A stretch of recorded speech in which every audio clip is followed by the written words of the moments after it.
ये जो हिंदू समाज में ये चला हुआ प्रचलन अलग अलग व्रत रखने का, कि अगर ये व्रत रखोगे तो बेटे की उम्र बढ़ जाएगी, बच्चों की उम्र बढ़ जाएगी, अगर ये व्रत रखोगे तो पति की उम्र बढ़ जाएगी, ये बच्चे के लिए या पति के लिए या परिवार के लिए सुख समृद्धि के लिए, ये सब ढंगोसला है।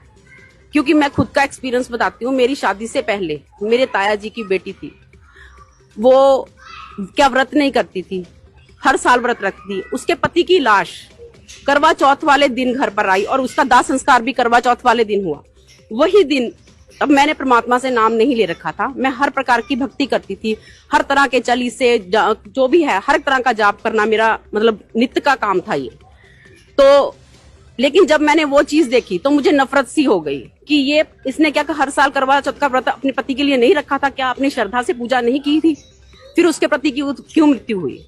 जब मेरी शादी हुई, परमात्मा ने मुझे अपने शरण में ले लिया एक ही साल में, तो मैंने कभी भी कोई एक साल में जरूर व्रत रखा, वो भी मतलब मन से नहीं, एक सामाजिक की तरह से, लेकिन मैंने आज तक कभी कोई व्रत नहीं रखा। मुझे परमात्मा की इतनी कृपा मेरे ऊपर हुई है कि मुझे व्रत रखने की जरूरत ही नहीं पड़ी। लेकिन मेरे घर में कोई भी, और दूसरी बात, जब मैं इस घर में आई तो मेरे घर में परमात्मा से नाम दीक्षा लेने का कारण बताया गया था कि हमारे घर में लगातार मृत्यु हो रही थी। जैसे पहले मेरे जेठ, उनको करंट लगने से मृत्यु हो गई, वो जवान थे, शैलर में काम करते थे।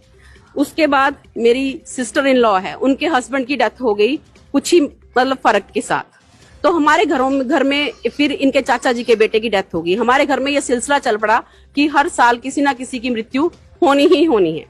लेकिन जब 2006 में मेरी शादी हुई है, 2007 में, 2006 में मेरे ससुर जी ने और मेरे पति ने, वो भी इतनी भक्ति करते थे, दंडौत करके जाते थे माता के, लंगोट पहन के दंडौत करते थे और दंडौत करते हुए ही वैष्णो देवी हर एक माता के जाते थे।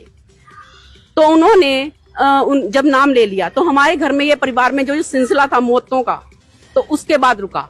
सबसे बड़ा जीवन दान होता है जो हमें परमात्मा ने दिया, आध्यात्मिक ज्ञान दिया, जीवन दान दिया। संत रामपाल जी महाराज जी के कृपा से ही ये सारा कुछ हमारे परिवार में हुआ।